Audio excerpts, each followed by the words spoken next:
Para sa ating pambungad na panalangin, tayo ay pangungunahan ng ating Grade 11 Curriculum Leader, Cynthia L. Castro. Panalangin ngayong pandemya. Dakilang Diyos na makapangyarihan sa lahat, Diyos na lumikha ng langit at lupa. Lumalapit kami sa iyo para sa aming bayang Pilipinas sa gitna ng panganib ng COVID-19 na wala pang lunas. Pinupuri ka namin dahil hindi ka natutulog. Binabantayan mo ang sambayan ng Pilipino sa panahong ito ng matinding peligro. Ang aming tulong ay sa iyo lang nagmumula. Tumatangis kami sa iyo at humihingi ng awa.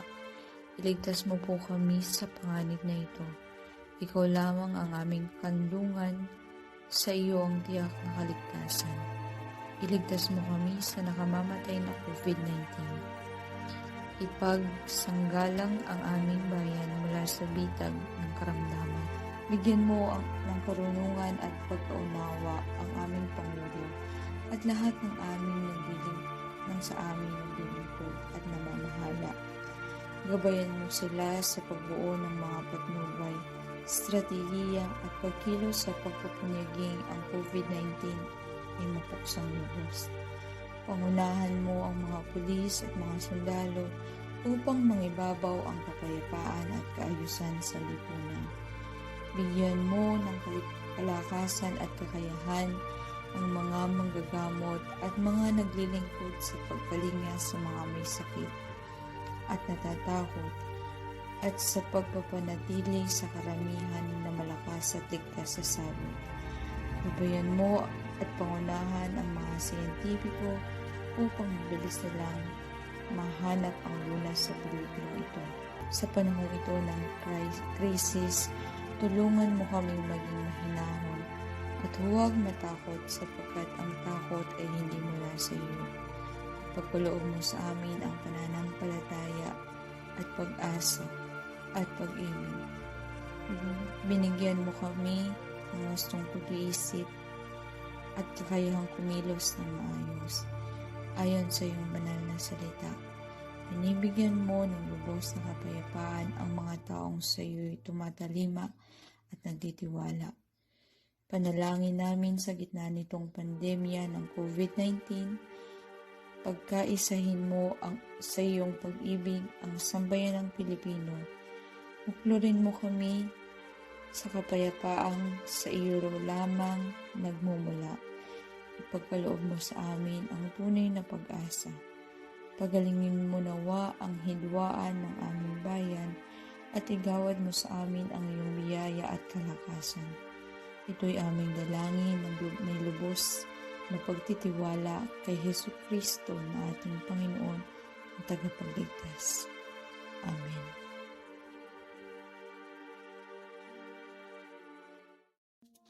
Para sa bating panimula, pakinggan natin ang ating mahusay na punong guro ikalawa, Ngayong Khristian S. Liwanag, DEM.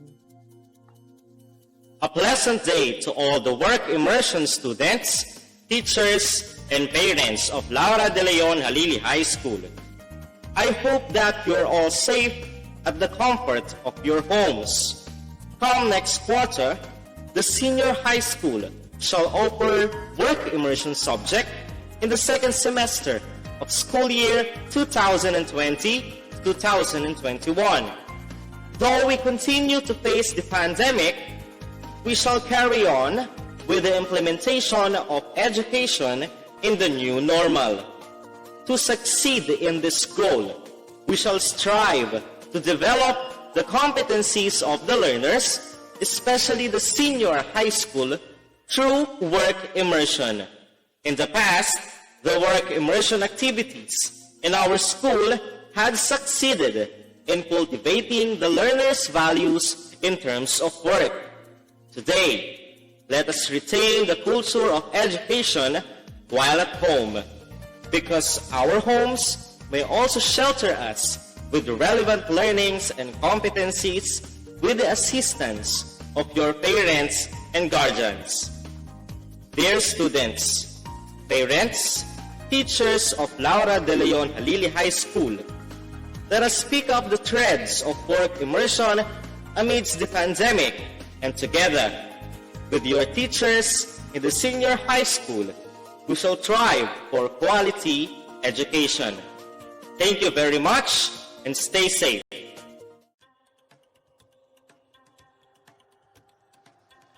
Para naman sa general guidelines for work immersion, narito ang Senior High School Work Immersion Focal Person, Maria Jasmine Maha V. Enriquez. Guidelines for Work Immersion. One of the goals of the K-12 Basic Education Program is to develop among learners the competencies, work ethics, and values relevant to pursuing further education and/or joining the world of work. To achieve greater congruence between basic education and the nation's development targets, work immersion, a required subject, has been incorporated into the curriculum. This subject will provide learners with the following opportunities. 1. To become familiar with the workplace. 2. For employment simulation. And 3. To apply their competencies in areas of specialization, applied subjects in authentic work environments. However, the ongoing COVID-19 pandemic has caused massive disruption in the education sector. The crisis condition hinders regular operation of school, including the relevant offices in the division, region, and central levels, and its learners' physical attendance in school is prohibited and limited. The implementation of the Senior High School Work Immersion Program is assumed to be severely affected in this scenario. School implementation must be flexible enough to fit the complex setup and needs of learners, schools, and partner institutions in the country. In view of this, new guidelines under Memorandum DM-CI-2020-00085 or the Guidelines for Work Immersion Implementation during Crisis Situation has been implemented. These guidelines will only take effect within the school year 2020 to 2021 for all senior high school who will undertake immersion program.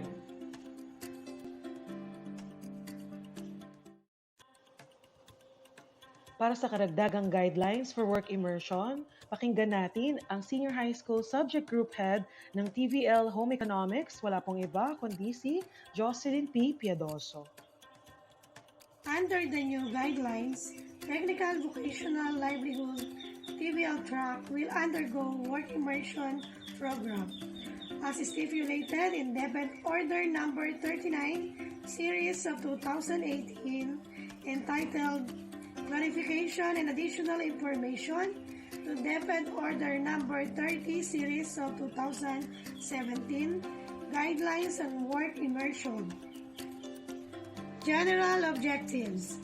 The Work Immersion Manual and Portfolio for New Normal is anchored on home-based scheme for the conduct of suggested activities in Technical Vocational Livelihood TVL tracks. Home-based scheme contains set of activities to be performed by the learners at home but will be monitored regularly by the senior high school teacher.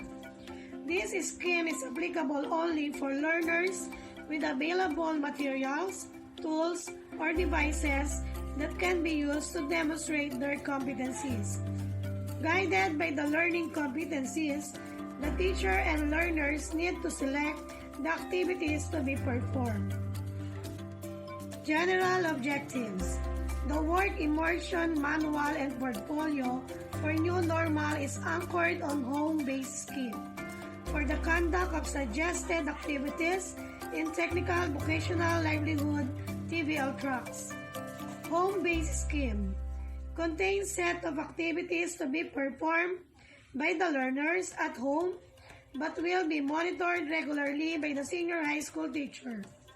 This scheme is applicable only for learners with available materials, tools, or devices that can be used to demonstrate their competencies. Guided by the learning competencies, the teacher and learners need to select the activities to be performed. This manual and portfolio aims to 1. Provide guidelines for work immersion under home-based scheme. 2. Provide instruction for both work immersion teacher and learners on how to conduct work immersion under new normal. And 3.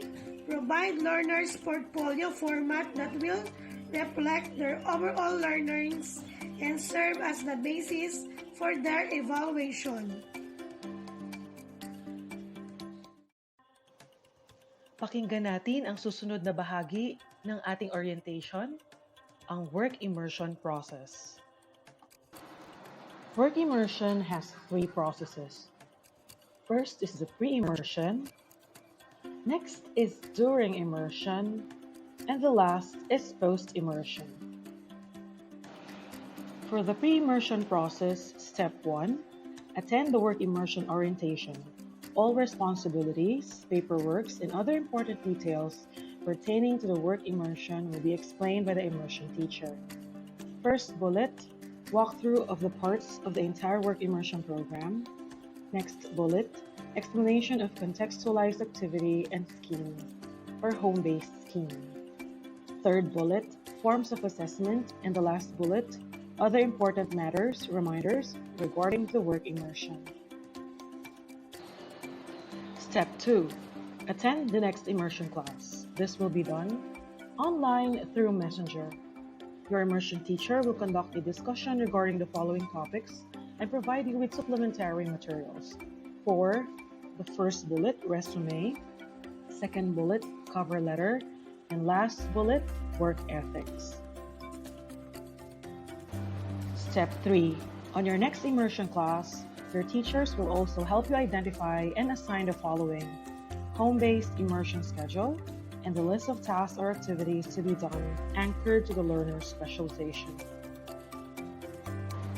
Therefore, separate list of tasks and activities will be given to General Academic Strand or Grade 12 Agila, and another list of tasks will be given to Grade 12 Lawin undergoing TVL work immersion. Step 4. The learner shall be responsible in accomplishing the following reports. All are included in the manual and portfolio, which will be given to you. First is a cumulative report. Next, reflections. And the last bullet, evaluation report or self-assessment guide.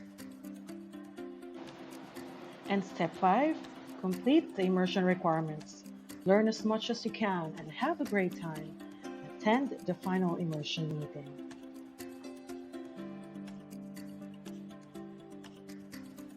Ano ba ang duties and responsibilities ng bawat isa ngayong tayo ay may work immersion? Muli, pakinggan natin ang ating Senior High School Work Immersion Focal Person, Binibining Maria Smin Maha Enriquez, at ang ating Subject Group Head ng TVL-HE, Ginang Jocelyn P. Piadoso. Duties and responsibilities of the personnel. The successful implementation of work immersion will depend on the strong collaboration, support, and commitment of the school administrator, immersion teacher, and learners.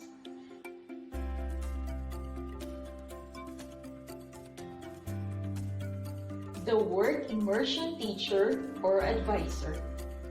He or she is the school personnel or teacher assigned to supervise the learners with home-based scheme. He or she shall A. Exercise supervision on learners doing home-based scheme on work immersion. B. Identify the different competencies needed by the learners anchored on suggested activities under DM-CI-2020-00085. C. Conduct the pre-immersion, immersion proper, and post-immersion activities. D. Conduct regular online class or call learners who have no internet connection to ensure that learners' activity are properly implemented. And E. Submit report regularly to the school partnership focal person on the completion and performance of learners, performance of the partner institution, and issues and concerns. The learners, they shall A. Attend pre- and post-immersion activities. B. Report to the work immersion partner institution supervisor during actual immersion. C. Perform the duties and tasks as indicated in the prescribed work immersion list of tasks and activities, and prepare the documentation and reports required in the curriculum and by the partner institution. Isa sa mga inaasahan sa isang work immersion learner ay ang paggawa ng isang portfolio. Pakinggan natin ang detalye ng Work Immersion Program Portfolio.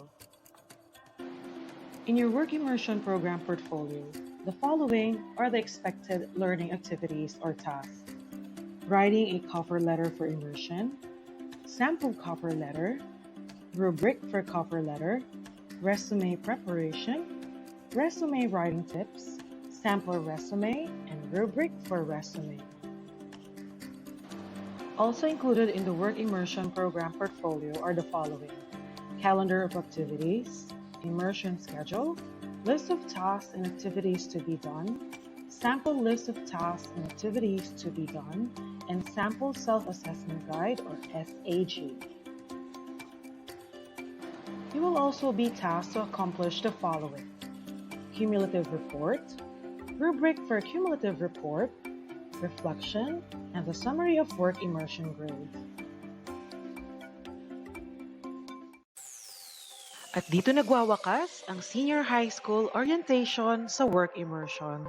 Hangad namin ang iyong kaligtasan sa kasalukuyan at tagumpay sa kinabukasan. Para sa mga katanungan, lagi kang makipag-ugnayan sa iyong Work Immersion teacher. Maraming salamat at paalam!